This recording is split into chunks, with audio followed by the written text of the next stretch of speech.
ਉਧਰ ਟਰੰਪ ਨੇ ਅਮਰੀਕੀ ਰਾਸ਼ਟਰਪਤੀ ਡੋਨਾਲਡ ਟਰੰਪ ਨੇ ਇੱਕ ਨਵਾਂ ਵਿਵਾਦ ਜਿਹੜਾ ਉਹ ਸਹੇੜ ਲਿਆ। ਟਰੰਪ ਨੇ social media platform truth social ਤੇ ਆਰਟੀਫੀਸ਼ੀਅਲ ਇੰਟੈਲੀਜੈਂਸ ਦੇ ਨਾਲ ਤਿਆਰ ਕੀਤੀ ਇੱਕ ਤਸਵੀਰ ਸਾਂਝੀ ਕੀਤੀ, ਜਿਸ ਦੇ ਵਿੱਚ ਉਹਨਾਂ ਨੂੰ ਹਜ਼ਰਤ ਈਸਾ ਮਸੀਹ ਦੇ ਰੂਪ ਦੇ ਵਿੱਚ ਦਿਖਾਇਆ ਗਿਆ।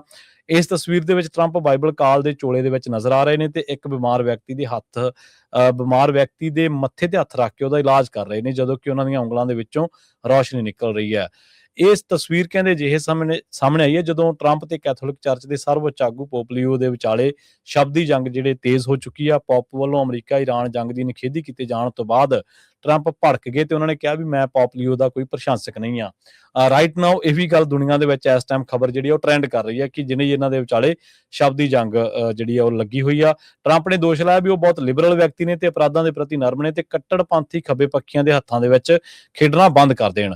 ਟਰੰਪ ਨੇ ਤਾਂ ਇੱਥੇ ਨਹੀਂ ਰੁਕੇ। ਟਰੰਪ ਤੁਹਾਨੂੰ ਪਤਾ ਜਦੋਂ ਚੱਲ ਪੈਂਦੇ ਫਿਰ ਉਹ ਕਹਿੰਦੇ ਵੀ ਉਹਨਾਂ ਨੇ ਤਾਂ ਇੱਥੋਂ ਤੱਕ ਕਹਿ ਦਿੱਤਾ ਵੀ ਜੇਕਰ ਵਾਈਟ ਹਾਊਸ ਦੇ ਵਿੱਚ ਨਾ ਹੁੰਦੇ ਤਾਂ ਲੀਓ ਸ਼ਾਇਦ ਵੈਟੀਕਨ ਦੇ ਵਿੱਚ ਨਾ ਹੁੰਦੇ। ਸੋ ਇੱਥੋਂ ਤੱਕ ਜਿਹੜਾ ਉਹ ਗੱਲਬਾਤ ਵੱਧ ਚੁੱਕੀ ਆ ਤੇ ਟਰੰਪ ਵੱਲੋਂ ਜਿਹੜੇ ਪਵਿੱਤਰ ਧਾਰਮਿਕ ਚਿੰਨ੍ਹਾਂ ਦੀ ਸਿਆਸੀ ਮੰਤਵ ਦੇ ਲਈ ਵਰਤੋਂ ਕਰਨ ਤੇ ਕਈ ਧਾਰਮਿਕ ਜਥੇਬੰਦੀਆਂ ਵੀ ਜਿਹੜੀਆਂ ਸਖਤ ਨਾਰਾਜ਼ ਨੇ।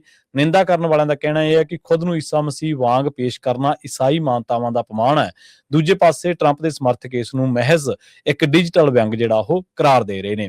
ਇਸ ਤੋਂ ਪਹਿਲਾਂ ਵੀ ਟਰੰਪ ਨੇ ਜਦੋਂ ਗਾਜ਼ਾ ਦੇ ਬਾਰੇ ਇੱਕ ਆਰਟੀਫੀਸ਼ੀਅਲ ਇੰਟੈਲੀਜੈਂਸ ਦੇ ਨਾਲ ਇੱਕ ਤਸਵੀਰ ਸਾਂਝੀ ਕੀਤੀ ਸੀ, ਵੀਡੀਓ ਸਾਂਝੀ ਕੀਤੀ ਸੀ, ਤਾਂ ਉਸ ਵੀਡੀਓ ਦੀ ਵੀ ਖਾਸੀ ਜਿਹੜੀ ਆਲੋਚਨਾ ਉਹ ਹੋਈ ਸੀ। ਜੀ ਸੋ ਸਰੋਤਿਆਂ ਨੂੰ ਦੱਸਦੀ ਹੈ ਜਿਹੜੇ ਇਸ ਟਾਈਮ ਮੌਜੂਦਾ ਪੋਪ ਹੈਗੇ ਉਹ ਸ਼ਿਕਾਗੋ ਬੌਰਨ ਹੈਗੇ ਆ, ਅਮਰੀਕਨ ਹੈਗੇ ਆ, ਸ਼ਿਕਾਗੋ ਬੌਰਨ ਪੌਂਟਿਫ। ਉਹਨਾਂ ਨੇ ਅਰਦਾਸ ਕੀਤੀ ਸੀ ਪਿਛਲੇ ਦਿਨਾਂ ਦੇ ਵਿੱਚ ਕਿ ਦੁਨੀਆ ਦੇ ਵਿੱਚ ਸ਼ਾਂਤੀ ਹੋਣੀ ਚਾਹੀਦੀ ਹੈ, ਕਿਸੇ ਤਰ੍ਹਾਂ ਦੀ ਜਿਹੜੀ ਲੜਾਈ ਝਗੜਾ ਨਹੀਂ ਹੋਣਾ ਚਾਹੀਦਾ। ਉਹ ਤੋਂ ਬਾਅਦ ਜਿਹੜੇ ਆ ਟਰੰਪ ਹੋਣੀ ਜਿਹੜੇ ਆ ਉਹ ਤੜਪੇ ਹੈਗੇ ਆ। ਉਹਨਾਂ ਨੇ ਇਹ ਕਿਹਾ ਵੀ ਪੋਪ ਜਿਹੜਾ ਆ ਉਹ ਕ੍ਰਾਈਮ ਦੇ ਉੱਤੇ ਬੜਾ ਵੀਕ ਆ ਤੇ ਫੋਰਨ ਪਾਲਿਸੀ ਦੇ ਉੱਤੇ ਵੀ ਜਿਹੜੀ ਆ ਉਹਨਾਂ ਦੀ ਬੜੀ ਜਿਹੜੀ ਟੈਰੀਬਲ ਹੈਗੀ ਆ ਤੇ ਉਹ ਰੈਡੀਕਲ ਲੈਫਟ ਦੇ ਨਾਲ ਹੈਗਾ। ਸੋ ਸਿੱਧੀ ਟੱਕਰ ਜਿਹੜੀ ਆ ਪੋਪ ਦੇ ਨਾਲ ਵੀ ਹੁਣ ਜਿਹੜੀ ਟਰੰਪ ਉਹਨਾਂ ਨੇ ਲਈ ਹੈਗੀ ਆ। ਤੇ ਉੱਤੋਂ ਜਿਸ ਤਰ੍ਹਾਂ ਤੁਸੀਂ ਦੱਸਿਆ ਆ ਵੀ ਜੀਸਸ ਵਰਗੀ ਜਿਹੜੀ ਇਮੇਜ ਬਣਾ ਕੇ ਤੇ ਉਹ ਵੀ ਹੁਣ ਜਿਹੜੇ ਬਹੁਤ ਸਾਰੇ ਜਿਹੜੇ ਉਹਨਾਂ ਦੇ ਸਪੋਰਟਰ ਵੀ ਆ ਉਹ ਵੀ ਇਸ ਗੱਲ ਤੋਂ ਔਖੇ ਆ ਵੀ ਟਰੰਪ ਉਹਨਾਂ ਨੂੰ ਜਿਹੜੀ ਇਦਾਂ ਦਾ ਕੰਮ ਆ ਉਹ ਨਹੀਂ ਕਰਨਾ ਚਾਹੀਦਾ ਹੈਗਾ। ਜੀ ਹਾਂਜੀ, ਉਧਰ ਟਰੰਪ ਨੇ ਅਮਰੀਕੀ ਰਾਸ਼ਟਰਪਤੀ ਡੋਨਾਲਡ ਟਰੰਪ ਨੇ ਇੱਕ ਨਵਾਂ ਵਿਵਾਦ ਜਿਹੜਾ ਉਹ ਸਹੇੜ ਲਿਆ। ਟਰੰਪ ਨੇ social media platform truth social ਤੇ ਆਰਟੀਫੀਸ਼ੀਅਲ ਇੰਟੈਲੀਜੈਂਸ ਦੇ ਨਾਲ ਤਿਆਰ ਕੀਤੀ ਇੱਕ ਤਸਵੀਰ ਸਾਂਝੀ ਕੀਤੀ, ਜਿਸ ਦੇ ਵਿੱਚ ਉਹਨਾਂ ਨੂੰ ਹਜ਼ਰਤ ਈਸਾ ਮਸੀਹ ਦੇ ਰੂਪ ਦੇ ਵਿੱਚ ਦਿਖਾਇਆ ਗਿਆ। ਇਸ ਤਸਵੀਰ ਦੇ ਵਿੱਚ ਟਰੰਪ ਬਾਈਬਲ ਕਾਲ ਦੇ ਚੋਲੇ ਦੇ ਵਿੱਚ ਨਜ਼ਰ ਆ ਰਹੇ ਨੇ ਤੇ ਇੱਕ ਬਿਮਾਰ ਵਿਅਕਤੀ ਦੇ ਮੱਥੇ ਤੇ ਹੱਥ ਰੱਖ ਕੇ ਉਹਦਾ ਇਲਾਜ ਕਰ ਰਹੇ ਨੇ, ਜਦੋਂ ਕਿ ਉਹਨਾਂ ਦੀਆਂ ਉਂਗਲਾਂ ਦੇ ਵਿੱਚੋਂ ਰੌਸ਼ਨੀ ਨਿਕਲ ਰਹੀ ਹੈ। ਇਸ ਤਸਵੀਰ ਕਹਿੰਦੇ ਅਜਿਹੇ ਸਾਹਮਣੇ ਆਈ ਹੈ ਜਦੋਂ ਟਰੰਪ ਤੇ ਕੈਥੋਲਿਕ ਚਰਚ ਦੇ ਸਰਵਉੱਚ ਆਗੂ ਪੋਪ ਲੀਓ ਦੇ ਵਿਚਾਲੇ ਸ਼ਬਦੀ ਜੰਗ ਜਿਹੜੇ ਤੇਜ਼ ਹੋ ਚੁੱਕੀ ਆ। ਪੋਪ ਵੱਲੋਂ ਅਮਰੀਕਾ ਈਰਾਨ ਜੰਗ ਦੀ ਨਿਖੇਧੀ ਕੀਤੇ ਜਾਣ ਤੋਂ ਬਾਅਦ ਟਰੰਪ ਭੜਕ ਗਏ ਤੇ ਉਹਨਾਂ ਨੇ ਕਿਹਾ ਵੀ ਮੈਂ ਪੋਪ ਲੀਓ ਦਾ ਕੋਈ ਪ੍ਰਸ਼ੰਸਕ ਨਹੀਂ ਆ।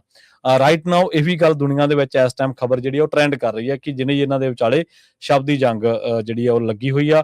ਟਰੰਪ ਨੇ ਦੋਸ਼ ਲਾਇਆ ਵੀ ਉਹ ਬਹੁਤ ਲਿਬਰਲ ਵਿਅਕਤੀ ਨੇ ਤੇ ਅਪਰਾਧਾਂ ਦੇ ਪ੍ਰਤੀ ਨਰਮ ਨੇ ਤੇ ਕੱਟੜਪੰਥੀ ਖੱਬੇ ਪੱਖੀਆਂ ਦੇ ਹੱਥਾਂ ਦੇ ਵਿੱਚ ਖੇਡਣਾ ਬੰਦ ਕਰ ਦੇਣ।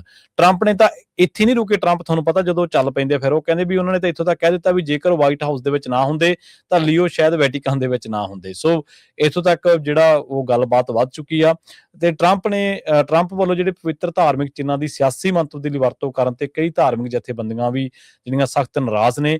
ਨਿੰਦਾ ਕਰਨ ਵਾਲਿਆਂ ਦਾ ਕਹਿਣਾ ਇਹ ਹੈ ਕਿ ਖੁਦ ਨੂੰ ਈਸਾ ਮਸੀਹ ਵਾਂਗ ਪੇਸ਼ ਕਰਨਾ ਈਸਾਈ ਮਾਨਤਾਵਾਂ ਦਾ ਅਪਮਾਨ ਹੈ। ਦੂਜੇ ਪਾਸੇ ਟਰੰਪ ਦੇ ਸਮਰਥਕ ਇਸ ਨੂੰ ਮਹਿਜ਼ ਇੱਕ ਡਿਜੀਟਲ ਵਿਅੰਗ ਜਿਹੜਾ ਉਹ ਕਰਾਰ ਦੇ ਰਹੇ ਨੇ। ਇਸ ਤੋਂ ਪਹਿਲਾਂ ਵੀ ਟਰੰਪ ਨੇ ਜਦੋਂ ਗਾਜ਼ਾ ਦੇ ਬਾਰੇ ਇੱਕ ਆਰਟੀਫੀਸ਼ੀਅਲ ਇੰਟੈਲੀਜੈਂਸ ਦੇ ਨਾਲ ਇੱਕ ਤਸਵੀਰ ਸਾਂਝੀ ਕੀਤੀ ਸੀ, ਵੀਡੀਓ ਸਾਂਝੀ ਕੀਤੀ ਸੀ, ਤਾਂ ਉਸ ਵੀਡੀਓ ਦੀ ਵੀ ਖਾਸੀ ਜਿਹੜੀ ਆਲੋਚਨਾ ਉਹ ਹੋਈ ਸੀ। ਜੀ ਸੋ ਸਰੋਤਿਆਂ ਨੂੰ ਦੱਸਦੀ ਹੈ ਜਿਹੜੇ ਇਸ ਟਾਈਮ ਮੌਜੂਦਾ ਪੋਪ ਹੈਗੇ ਉਹ ਸ਼ਿਕਾਗੋ ਬੌਰਨ ਹੈਗੇ ਆ, ਅਮਰੀਕਨ ਹੈਗੇ ਆ, ਸ਼ਿਕਾਗੋ ਬੌਰਨ ਪੌਂਟਿਫ।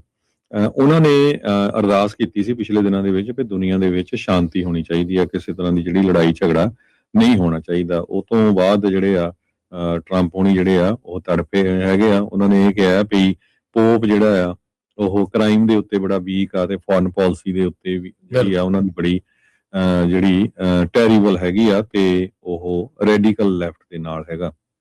ਸੋ ਸਿੱਧੀ ਟੱਕਰ ਜਿਹੜੀ ਆ ਪੋਪ ਦੇ ਨਾਲ ਵੀ ਹੁਣ ਜਿਹੜੀ ਟਰੰਪ ਉਹਨਾਂ ਨੇ ਲਈ ਹੈਗੀ ਆ। ਤੇ ਉੱਤੋਂ ਜਿਸ ਤਰ੍ਹਾਂ ਤੁਸੀਂ ਦੱਸਿਆ ਆ ਵੀ ਜੀਸਸ ਵਰਗੀ ਜਿਹੜੀ ਇਮੇਜ ਬਣਾ ਕੇ ਤੇ ਉਹ ਵੀ ਹੁਣ ਜਿਹੜੇ ਬਹੁਤ ਸਾਰੇ ਜਿਹੜੇ ਉਹਨਾਂ ਦੇ ਸਪੋਰਟਰ ਵੀ ਆ ਉਹ ਵੀ ਇਸ ਗੱਲ ਤੋਂ ਔਖੇ ਆ ਵੀ ਟਰੰਪ ਉਹਨਾਂ ਨੂੰ ਜਿਹੜੀ ਇਦਾਂ ਦਾ ਕੰਮ ਆ ਉਹ ਨਹੀਂ ਕਰਨਾ ਚਾਹੀਦਾ ਹੈਗਾ।